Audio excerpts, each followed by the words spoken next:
इंतजामी कार्रवाइयों को मॉनिटर करने के लिए सूबाई वज़रा, कमिश्नर्स और DCOs अपने अपने इलाकों में मौजूद रहे।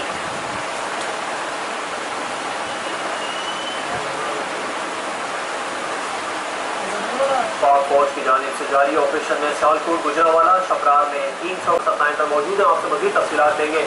बेहतर फैसल हमें अपडेट करें कि जफरवाल में अब तक बारिशों और सैलाब ने किस हद तक तबाही मचाई है और वहाँ क्या इक़दाम किए गए।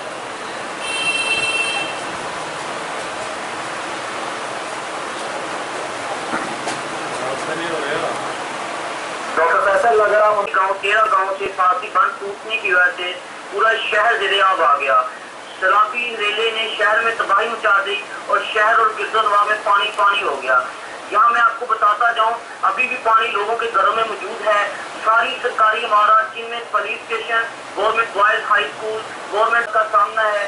सियालकोट का दोनों तरफ से दफा का जमीनी रास्ता कट गया है, जिसकी वजह से कारोबारी जिंदगी ठप होकर रह गई है।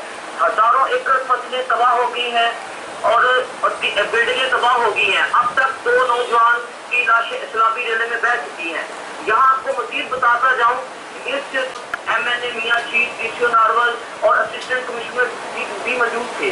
उन्होंने खिताब करते हुए कहा कि ये तरीक का सबसे बड़ा सैलाबी रेला है। जब तक बहाली का काम मुकम्मल नहीं होता, मैं चैन से नहीं बैठूंगा। हम दिन रात काम करेंगे। आपने हमें वोट देकर मौका दिया, हम आपको दिखाने